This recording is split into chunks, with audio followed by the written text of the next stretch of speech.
Basic mathematics for physics में हमारा जो नेक्स्ट टॉपिक है दैट इज क्वाड्रेटिक इक्वेशन।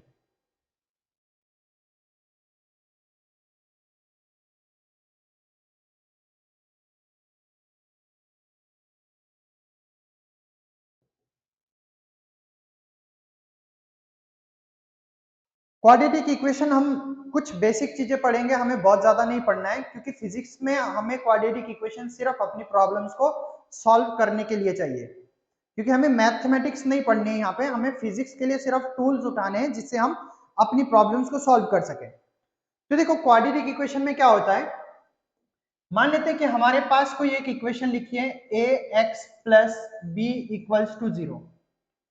तो इसमें हम देख सकते हैं कि हमारे पास जो ये x है इसकी पावर है 1 और ये x क्या है हमारे पास, यहाँ पे x है हमारे पास वेरिएबल। वेरिएबल यानी जो चेंज हो सकता है, और a एंड b क्या है हमारे पास यहाँ पे कांस्टेंट्स है। कांस्टेंट्स है तो ये वेरिएबल चेंज किया जा सकता है, यानी यहाँ पर हम कुछ ऐसी वैल्यू x की फाइंड आउट करेंगे जिससे ये इस इक्वेशन को सेटिस्फाई किया जा सके। तो अगर इसकी डिग्री 1 है तो इस तरह की इक्वेशन को हम क्या बोलते हैं, लीनियर इक्वेशन बोलते हैं। ये क्या हो जाएगी, लीनियर।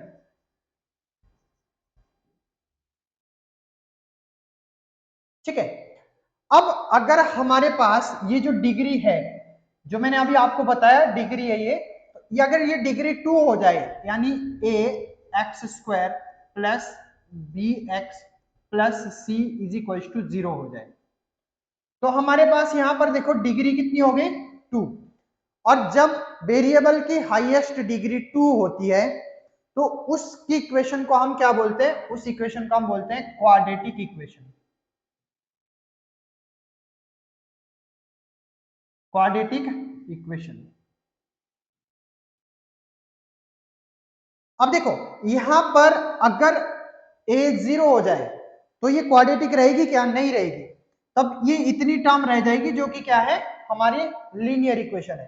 तो हमें यहाँ पे एक कंडीशन भी लेनी पड़ेगी कि a can not be equals to 0, यानी a 0 नहीं हो सकता है, तभी हम इसको क्या बोलेंगे, क्वाड्रेटिक इक्वेशन बोलेंगे।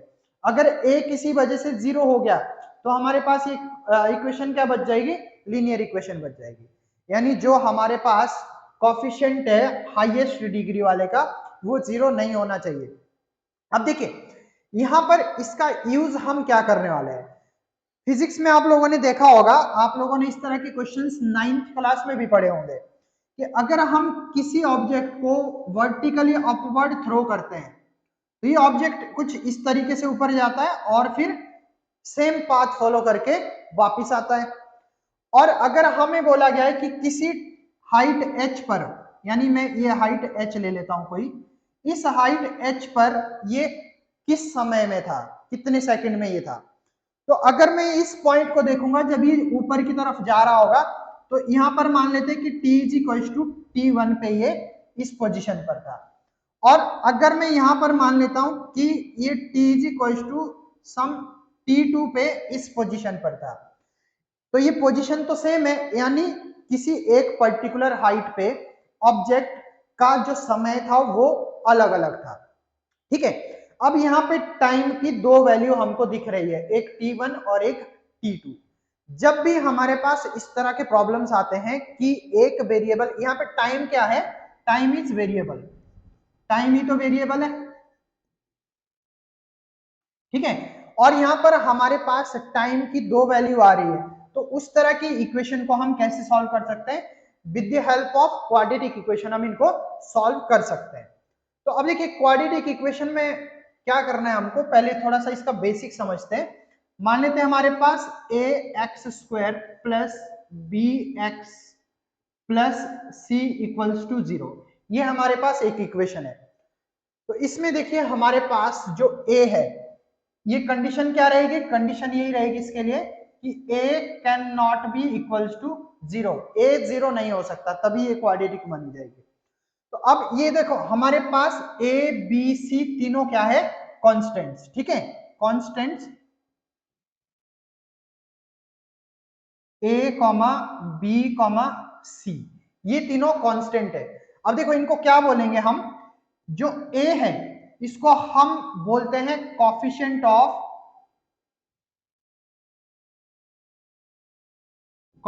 ऑफ एक्स स्क्वायर, ये एक्स स्क्वायर का कोफिशिएंट है।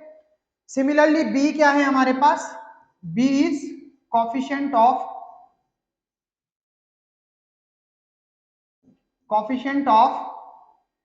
x, एंड c के साथ तो कोई वेरिएबल है ही नहीं, तो हमारे पास c क्या आ जाएगा, c को हम बोलते हैं कांस्टेंट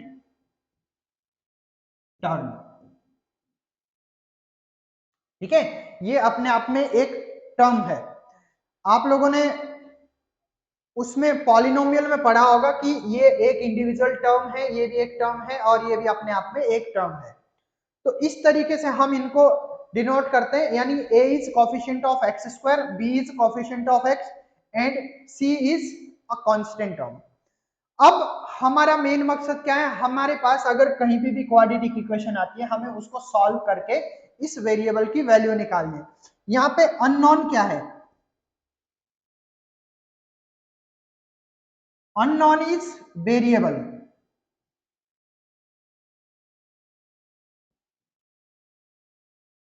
x, x यहाँ पे अननोन है, यानी हमें x की कुछ ऐसी वैल्यूज ढूंढनी पड़ेगी जो इस पूरी इक्वेशन को सेटिस्फाई करे।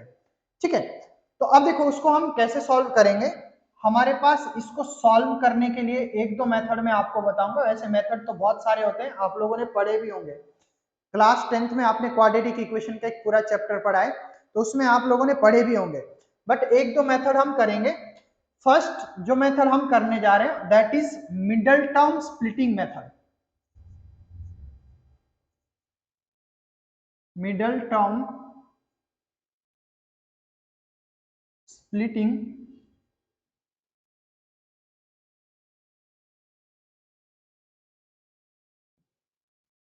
मेथड। ओके, देखिए इसमें क्या करते हैं हम, हमारे पास इक्वेशन क्या है, इक्वेशन है हमारे पास A X square plus B X plus C equals to 0, where A can not be equals to 0, A can not be equals to 0। अब हम क्या करते हैं, मिडल टर्म कौन सी हमारे पास, ये हमारे पास मिडल टर्म है। ये जो b है, b को हम स्प्लिट करते हैं किन्हीं दो टर्म में, p एंड q में। ठीक है, अब ये जो p और q है इनको हम इस तरीके से स्प्लिट करते हैं कि हमारे पास p प्लस या माइनस करके q के साथ हमारे पास क्या मिलना चाहिए, हमें b मिलना चाहिए, प्लस माइनस करके हमें क्या मिलना चाहिए, b मिलना चाहिए। और उसी तरीके से p into Q should be equal to a into C के बराबर होना चाहिए। मान लेते कि हमारे पास क्वेश्चन है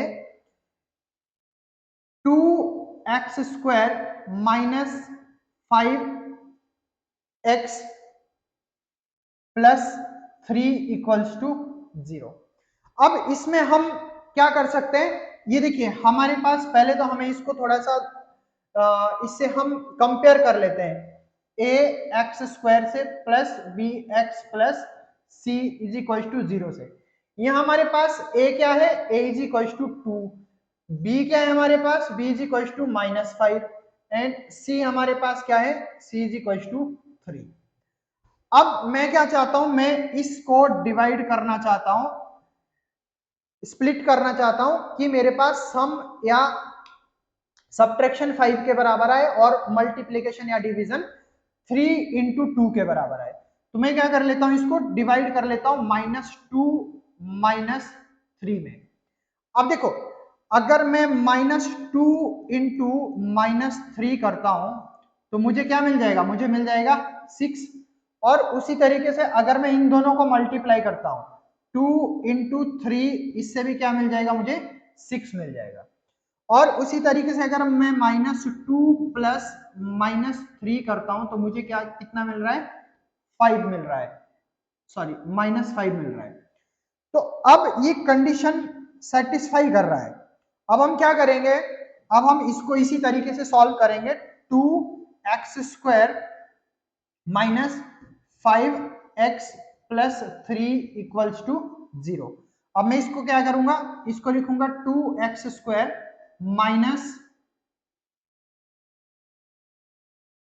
2x² माइनस क्या लिखूंगा मैं इसको, minus 2x minus 2x minus 3x plus 3।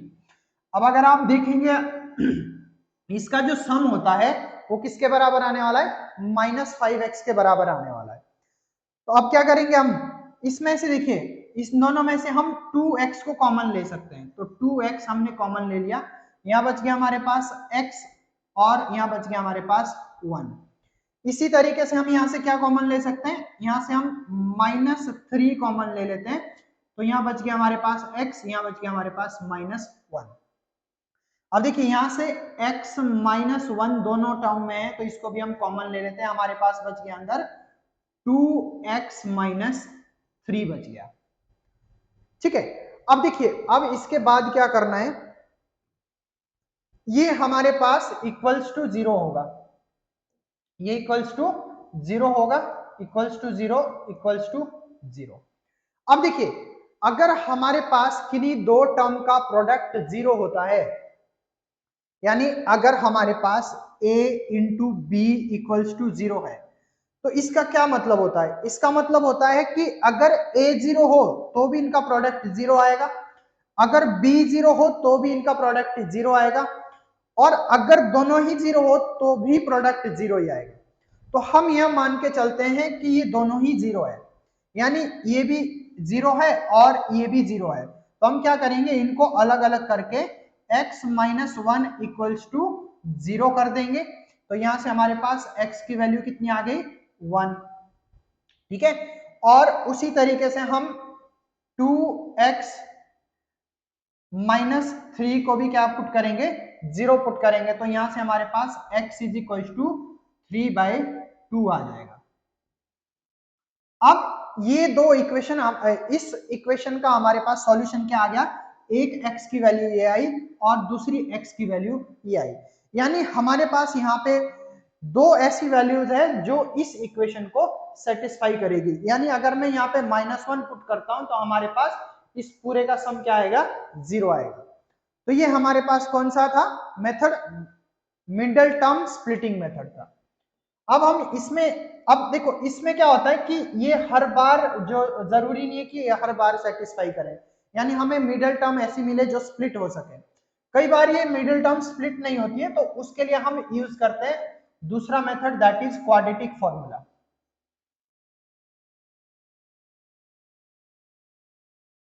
Quadratic formula,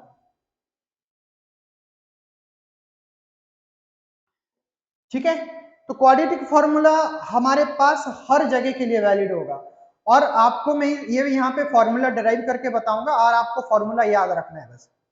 देखो क्या होता है, हमारे पास यह है ax² plus bx plus C is equal to 0 है।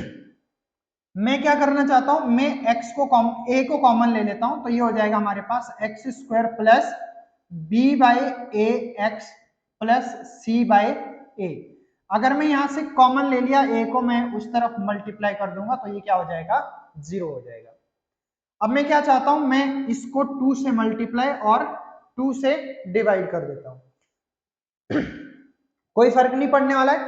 अब क्या करूंगा मैं, x² plus 2b bye 2a x plus, यहां पर मैं करना चाह रहा हूं b बाय 2a का whole square minus b by 2a का whole square plus c by A is equal to 0।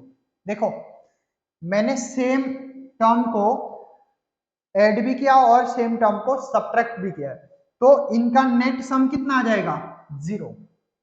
तो कोई ज्यादा फर्क नहीं पड़ने वाला है। तो यहां से हम क्या करेंगे, x प्लस, अच्छा देखिए अब इतना हो गया। अब मैंने ऐसा क्यों किया, ये देखो X square plus Y square plus 2xy ये बन रहा है। तो यहां से हमारे पास x plus B by 2a का होल स्क्वायर बन रहा है, ये पूरा का पूरा इतना, ठीक है। और ये बन गया हमारे पास minus B square by 4a square plus C by A is equal to 0। अब क्या करेंगे हम इसको, इस पूरे को उस तरफ ले जाएंगे तो क्या हो जाएगा हमारे पास, ये हो जाएगा x plus B by 2a का whole square is equals to, इसको पूरे को इस तरफ ले जाओ तो ये हो जाएगा B square by 4a square minus C by A. यहां से इसका एलसीएम ले लेते हैं तो कितना हो जाएगा, नीचे आ जाएगा हमारे पास 4a स्क्वायर, ऊपर में आ जाएगा हमारे पास v square minus 4a into C, 4a into C. अब देखिए यहां से हमारे पास x plus B by 2a is equal to क्या हो जाएगा, अगर मैं ये स्क्वायर हटा दूंगा तो ये पूरा का पूरा किस में चला जाएगा, रूट में। और जब भी हम इस तरह की वैल्यूज को सॉल्व करते हैं यानी हम एक्स स्क्वायर को हटाते हैं तो यहां पर हमारे पास क्या आ जाता है, प्लस माइनस आ जाता है। तो ये हो जाएगा हमारे पास B square minus 4ac upon 4a square. देखो अगर मैं अंडर रूट के अंदर 4 लिखता हूं तो ये आता है हमारे पास प्लस माइनस 2। ऐसा क्यों होता है, क्योंकि आपने देखा होगा माइनस 2 का स्क्वायर भी कितना होता है, 4 होता है, और 2 का स्क्वायर भी कितना होता है, 4 होता है। यानी अगर हम किसी वैल्यू का रूट कर रहे हैं तो वो माइनस में भी आ सकता है और प्लस में भी आ सकता है, इसलिए हम क्या लगाएंगे यहाँ पे, प्लस माइनस लगाएंगे। अब देखिए थोड़ा सा और सिंप्लीफाई करते हैं इसको, यहां से हमारे को क्या मिल गया, यहां से हमको मिल गई ये वैल्यू। अब क्या करेंगे हम, x plus B by 2a is equal to, ये देखो 4a स्क्वायर को मैं क्या लिख देता हूं, 2a बाहर कर देता हूं, और ऊपर में मेरे पास क्या आ गया, root over B square minus 4ac, ये आ गया प्लस माइनस। इस टर्म को उस तरफ ले जाओ तो x की वैल्यू हमारे पास क्या मिल गई, minus B by 2a plus minus root over B square minus 4ac upon 2a। और फाइनली यहां से हमारे पास आ गया x इज इक्वल्स टू, ये 2a कॉमन ले लो, 2a minus b plus minus root over B square minus 4ac। और यही हमारे पास क्या है, क्वाड्रेटिक फॉर्मूला है। मैं इसको अच्छे से लिख देता हूं यहां पे साइड में, क्या है हमारे पास, x is equal to minus B plus minus root over B square minus 4ac upon 2a। ये फॉर्मूला हर जगह आपको वैलिड है, इस फॉर्मूले को आपको याद रखना है। अब देखो इससे रिलेटेड मैं आपको एक क्वेश्चन बता देता हूं किस तरीके से इसको करना है। हमारे पास फॉर्मूला ये है, x is equal to plus minus, sorry, x is equal to minus B plus minus root over B square minus 4ac upon 2a, ये हमारे पास फॉर्मूला है। अब देखिए मैं यहां पे आपको एक एग्जांपल देता हूं, जैसे हमारे पास एग्जांपल है x square plus 4x plus 3, ये हमारे पास एक एग्जांपल है। अब हमें इसको सॉल्व करना है, तो अब अगर हम इस मिडल टर्म को स्प्लिट करना चाहे तो हम इस मिडल टर्म को स्प्लिट नहीं कर सकते, ठीक है। तो अब क्या करेंगे हम इसको क्वाड्रेटिक फॉर्मूला से सॉल्व करेंगे। यहां पर देखिए हमारे पास a की वैल्यू कितनी है, 1, बी की वैल्यू कितनी है 4, सी की वैल्यू कितनी है 3। ठीक है, अब हमारे पास फॉर्मूला ये है, तो x की वैल्यू क्या आ जाएगी, x की वैल्यू आ जाएगी हमारे पास माइनस ऑफ b यानी 4 plus minus root over B square यानी 4 का square minus 4 into A into C upon 2 into A, ये आ गया हमारे पास। अब देखिए इसको हम सॉल्व करेंगे तो क्या हो जाएगा हमारे पास, x is equal to minus 4 plus minus ये हो जाएगा हमारे पास 16 माइनस ये हो जाएगा 12, तो ये आ जाएगा 16 माइनस 12 यानी रूट 4। अब क्या हो जाएगा हमारे पास, ये हो जाएगा हमारे पास 2। अब देखिए इसकी वैल्यू कितनी आ जाएगी, ये हमारे पास finally minus 4 plus minus 2 upon 2। ठीक है, अगर मैं यहां से 2 कॉमन ले लूं तो क्या आ जाएगा हमारे पास, ये माइनस 2 प्लस माइनस 1। अब देखिए x की वैल्यू क्या आ गई हमारे पास, x की वैल्यू आ गई एक माइनस 2 प्लस 1 यानी माइनस 1, और दूसरी हमारे पास x की वैल्यू आ गई माइनस 2 माइनस 1, तो x की वैल्यू एक आ गई माइनस 2 माइनस 1 यानी माइनस 3 आ गई। तो ये हमारे पास x की दो वैल्यूज इस फॉर्मूला से आ गई है। अब इस फॉर्मूला को आप हर जगह यूज कर सकते हैं, चाहे कोई किसी भी तरह की हमारे पास क्वाड्रेटिक इक्वेशन है, कई बार हमारे पास फ्रैक्शन में आती है। ठीक है, तो उन सारी इक्वेशंस को भी हम इससे इस फॉर्मूला से सॉल्व कर सकते हैं।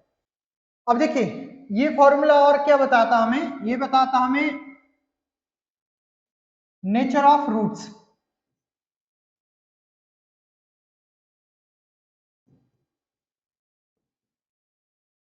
रूट्स यानी जो हमारे पास सॉल्व करके वैल्यूज आती है उनको हम क्या बोलते हैं, एक्स की जो वैल्यूज हमें मिली उनको हम क्या बोलते हैं, रूट्स बोलते हैं। अब देखिए ये क्या बताता हमें, नेचर ऑफ रूट्स। हमारे पास फॉर्मूला क्या है, x is equal to minus B plus minus root over B square minus 4ac upon 2a। ये जो पूरी की पूरी टर्म है, ये वाली टर्म, इसको हम बोलते हैं डिस्क्रिमिनेंट।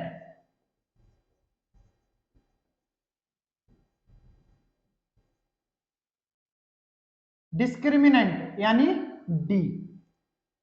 अब हमारे पास डी क्या होता है, डी होता है हमारे पास बी स्क्वायर माइनस 4ac।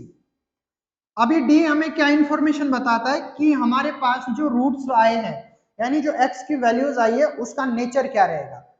अब देखिए फर्स्ट, अगर हमारे पास if d is greater than 0 यानी d 0 नहीं है, कुछ ग्रेटर देन 0 है, तो उस केस में हमारे पास जो रूट्स आएंगे वो क्या आ जाएंगे, कुछ b होगा, b में कुछ एक प्लस होगा और कुछ माइनस भी होगा। तो इसका मतलब क्या है, हमें दो अलग अलग रूट मिलने वाले हैं, यानी टू डिफरेंट रूट्स।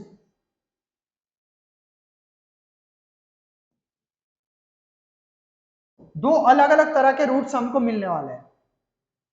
अगर ये d जो है इज इक्वल टू 0 हो जाए, यानी अगर ये पूरी टर्म 0 हो जाए, तो हमारे पास बचा क्या, प्लस माइनस के लिए तो कुछ बचा ही नहीं, तो हमारे पास क्या बच जाएगा, b minus B by 2a बच जाएगा, यानी सेम तरह की वैल्यू हमारे पास बच गई यहाँ पे।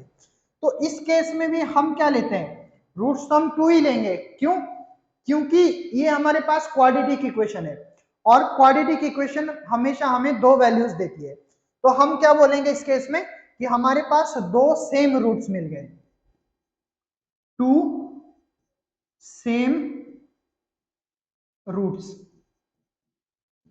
दो सेम तरह के रूट्स हमको मिले हैं। अब अगर ये जो d है, d जो है वो लेस देन 0 हो जाए, यानी क्या हो जाएगा, ये नेगेटिव हो जाए। अगर यहाँ पे कोई भी टर्म नेगेटिव होती है, रूट के अंदर अगर हमारे पास नेगेटिव टर्म आती है, ठीक है, तो ये जो नंबर होता है वो इमेजिनरी नंबर हो जाता है। आप जो मैथमेटिक्स के स्टूडेंट होंगे वो 11th क्लास में पढ़ेंगे कॉम्प्लेक्स नंबर, जिसमें इसके बारे में आप काफी डिटेल से पढ़ेंगे। बट ये कॉम्प्लेक्स नंबर क्या होता है, इमेजिनरी नंबर होता है एक तरीके से। तो अब यहाँ पर हमारे पास हम क्या बोलेंगे, अगर हम यहाँ पे कोई इमेजिनरी नंबर ऐड कर दें या सब्ट्रैक्ट कर दें तो हमें कुछ भी रियल नहीं मिलने वाला है। तो हम क्या बोलेंगे यहाँ पे, no real roots, no real roots. यहाँ पे इसका मतलब क्या है कि यहाँ पर कोई भी रियल रूट एग्जिस्ट नहीं करते हैं, ठीक है। और ऐसा कभी कभार आ जाता है हमारे पास, जब भी हम क्वेश्चन को सॉल्व करते हैं तो इस तरह की कंडीशन हमारे पास कई बार आ जाती है। जैसे मैं आपको एक एग्जांपल से समझाता हूं इसको। हमारे पास एक एग्जांपल है, मान लेते हैं 2x² प्लस 5x प्लस 5, इस तरह का हमारे पास, या एक काम करो इसको थोड़ा सा, इसको ऐसे ले लो, 4x² प्लस 4x प्लस 5 है हमारे पास, इक्वल्स टू 0 है।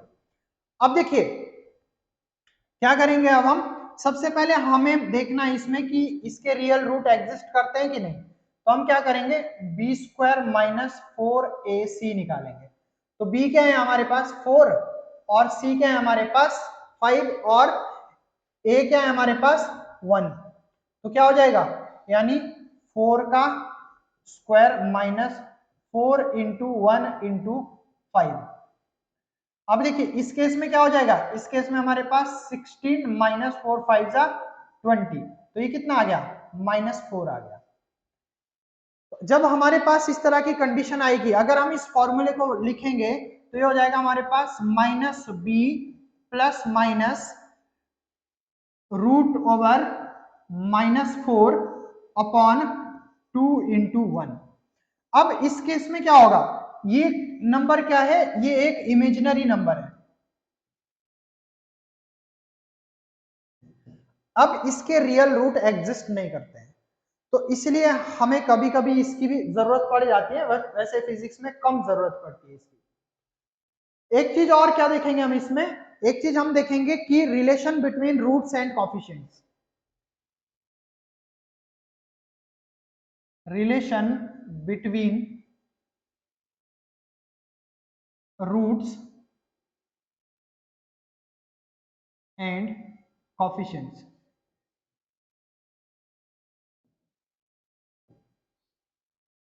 ठीक है, अब देख लीजिए, मान लेते हैं हमारे पास एक ax² plus bx plus c, इस तरह की हमारे पास एक इक्वेशन है इक्वल्स टू 0।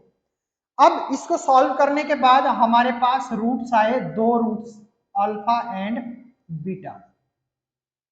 ये हमने लेट कर लिया कि अल्फा और बीटा दो ऐसी वैल्यूज हैं जो इस इक्वेशन को सेटिस्फाई कर रही है। उन्हीं इक्वेशन को हम क्या बोलेंगे, उन्हीं वैल्यूज को हम क्या बोलेंगे, रूट्स बोलेंगे। तो अब देखिए इसका रिलेशन क्या होता है, यहां पर हमारे पास ए क्या है, coefficient of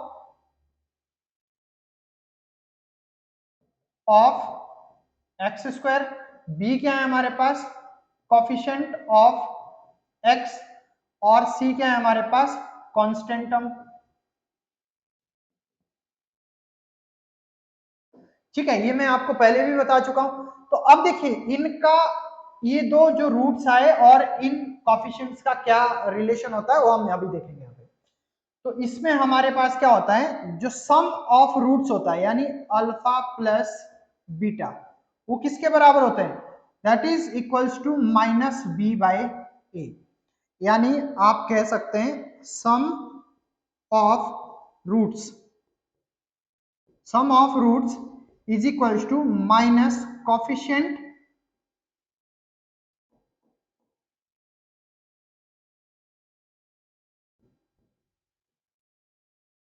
of x upon coefficient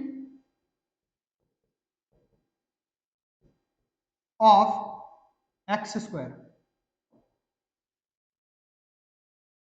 ठीक है, इसी तरीके से अगर हम अल्फा इंटू बीटा लेते हैं तो ये क्या हो जाता है हमारे पास, ये हो जाता है हमारे पास c/a। यानी हम इसको कह सकते हैं product of roots is equals to constant term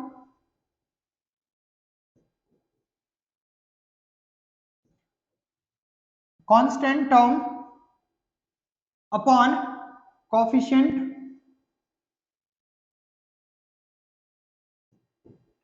of X square. ये हमारे पास क्या हो जाएगा, इनके बीच में रिलेशन हो जाएगा। अब हमें इसमें इतना ही करना है, इससे ज्यादा करने की हमें जरूरत नहीं है। अब इसमें थोड़ा सा क्वेश्चंस देख लेते हैं जिससे हमें पता लगे कि इन क्वेश्चंस को सॉल्व कैसे करना है।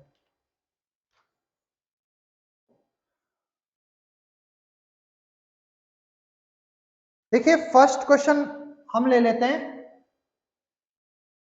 2x square minus X minus 3 equals to 0।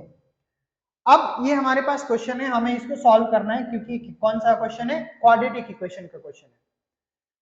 अब हम इसमें क्या कर सकते हैं, ये होता है हमारे पास 3 2 जा 6। अब या तो हम क्या कर लें, इसको स्प्लिट कर लें या फिर हम इसमें क्वाड्रेटिक फॉर्मूला लगा लें। तो मुझे ज्यादा आसान लग रहा है कि हम इसको स्प्लिट भी कर सकते हैं। तो ये हो जाएगा 2x स्क्वायर, इसको मैं क्या लिख देता हूं, इसको मैं लिख देता हूं minus 3x plus 2x minus 3 equals to 0। अब देखिए ये जो x है इसको क्या कर दिया मैंने, माइनस 3 प्लस 2 कितना हो जाएगा, माइनस x आ जाएगा हमारे पास।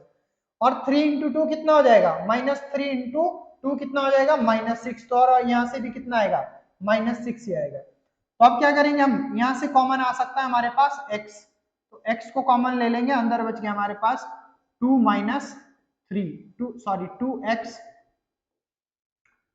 2x माइनस 3 बच गया, प्लस यहां से हम क्या ले सकते हैं कॉमन, यहां से कुछ भी नहीं ले सकते हम कॉमन, 1 ले लेते हैं। तो ये हो जाएगा हमारे पास 2x माइनस 3 बच गया अंदर इक्वल्स टू 0। अब इसमें क्या करेंगे हम, 2x माइनस 3 को कॉमन ले लेंगे दोनों से, यहां बच गया x प्लस 1 इक्वल्स टू 0। अब हमें क्या करना है, इनको इंडिविजुअली x के इक्वल करना है। तो क्या हो जाएगा 2x माइनस 3 इक्वल्स टू 0। यहां से x की वैल्यू कितनी आ जाएगी, 3/2 आ जाएगी। और दूसरा हम क्या करेंगे, x प्लस 1 इक्वल्स टू 0। तो यहां से x की वैल्यू क्या आ जाएगी, -1 आ जाएगी। इसी तरीके से हमारे पास एक और क्वेश्चन लेते हैं, टी स्क्वायर माइनस 5t प्लस 6 इक्वल्स टू 0। अब इसको भी हम क्या कर सकते हैं, बड़े आराम से स्प्लिट कर सकते हैं इसको भी हम 3 और 2 में, 2 एंड 3 में, माइनस माइनस। तो क्या हो जाएगा हमारे पास, T square minus 2t minus 3t plus 6 equals to 0।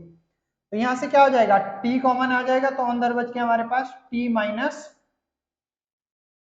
2, और यहां से हम क्या ले लेते हैं, -3 को कॉमन ले लेते हैं, यहां बच गया हमारे पास अंदर t माइनस 2 इक्वल्स टू 0। अब देखिए t माइनस 2 आ गया कॉमन, यहां बच गया हमारे पास t माइनस 3 इक्वल्स टू 0। अब यहां से क्या करेंगे हम, इंडिविजुअली इनको इक्वल टू 0 पुट करेंगे, तो t minus 2 is equals to 0। t यहां से क्या आ गया, 2 आ गया, और ये t माइनस 3 इक्वल्स टू 0। तो यहां से t किसके बराबर आ गया, 3 के बराबर। यानी यहां पर t की 2 वैल्यू आ गई जो इस इक्वेशन को सेटिस्फाई करेगी। नेक्स्ट एक क्वेश्चन और ले लेते हैं, ये हमारे पास है 4x square minus 4x plus 1 equals to 0। अब इसको हम करेंगे क्वाड्रेटिक फॉर्मूला से सॉल्व करेंगे। तो क्या करेंगे हम इसको, x is equal to minus B, यानी minus of -4 plus minus root over B square -4 into A भी कितना है 4 इंटू सी कितना है 1 अपॉन 2 इंटू ए, ये आ जाएगा हमारे पास।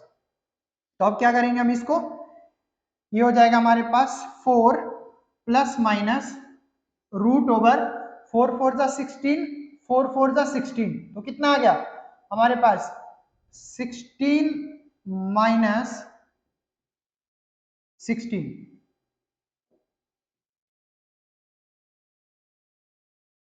16 माइनस 16 अपॉन 8। अब देखिए ये तो टर्म जीरो आ गई, कौन सी कंडीशन आई है, टू सेम रूट्स, तो हमारे पास x की वैल्यू क्या आ जाएगी, x की वैल्यू आ जाएगी हमारे पास 4/8 और x हमारे पास यहाँ पर क्या हो जाएगा 1/2। ठीक है, इसको हम कंसीडर करेंगे कि ये दो सेम तरह के रूट्स हैं हमारे पास, यहाँ पर हमें मिल जाए।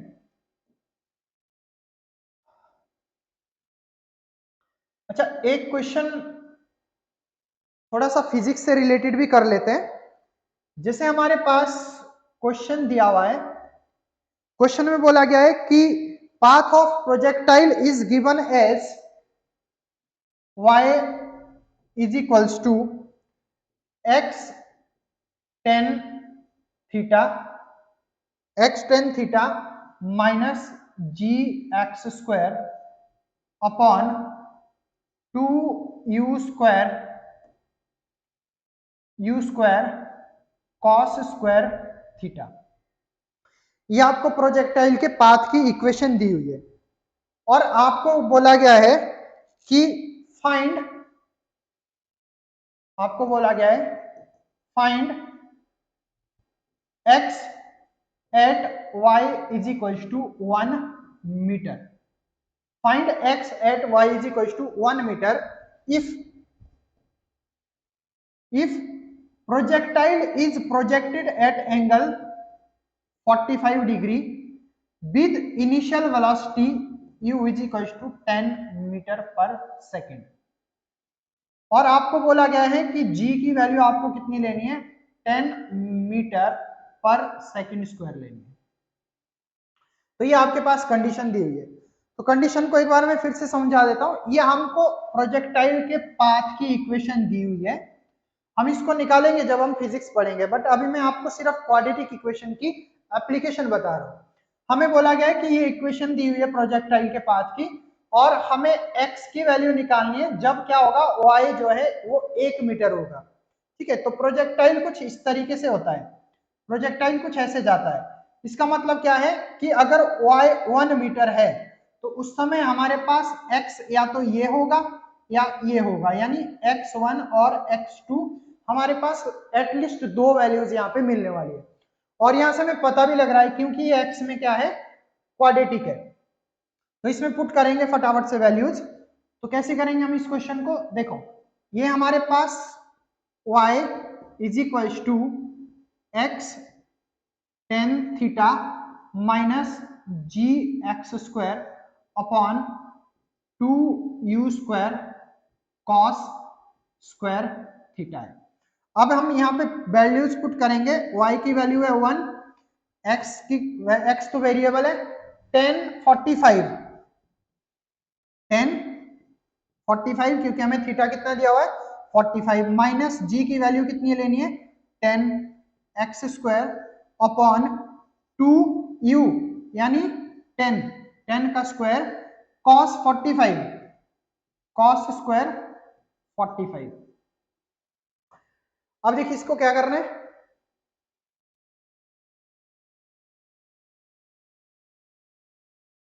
ये हो जाएगा 1 इज इक्वल्स टू ये 10 45 1 हो जाएगा, तो ये हो जाएगा x माइनस, इसको सॉल्व करेंगे तो ये कितना हो जाएगा, ये हो जाएगा हमारे पास 10 से इसकी एक पावर हटा दो तो नीचे ये आ गया हमारे पास एक्स स्क्वायर अपॉन ये हो जाएगा 10 इंटू 2, ये हो जाएगा 2 इंटू 10 इंटू 1/√2 का स्क्वायर।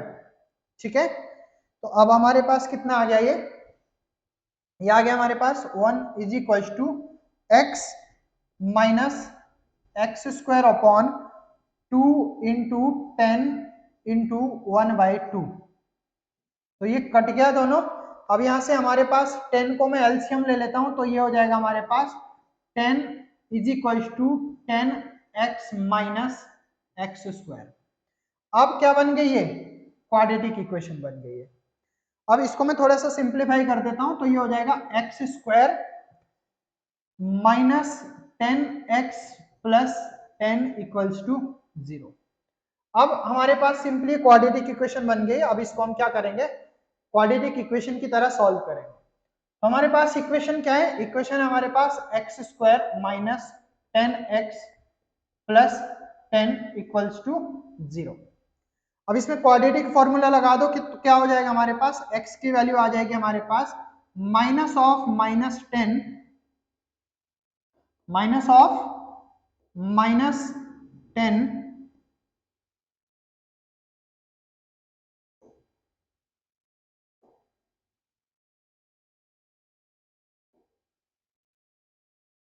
प्लस माइनस √b² यानी -10 का square minus 4 into A into C upon 2a। ये हो जाएगा, तो x क्या आ जाएगा हमारे पास, x is equal to 10 plus minus ये हो जाएगा 100 माइनस 40 यानी √60 अपॉन 2। अब √60 को हम कैसे लिख सकते हैं, 60 को हम लिख सकते हैं 2 इंटू 2 इंटू 3 इंटू 5। ठीक है, तो हमारे पास 2 बाहर आ जाएगा। इसको हम लिख सकते हैं इस तरीके से 10 प्लस माइनस 2√15 अपॉन 2। अब यहां से 2 कॉमन ले लो, तो हमारे पास क्या आ जाएगा, ये बच जाएगा 5 प्लस माइनस √15। तो ये हमारे पास x की वैल्यू आ गई, x is equal to 5 plus √15। एक ये वैल्यू हमारे पास आ जाएगी, दूसरी x is equal to 5 minus √15।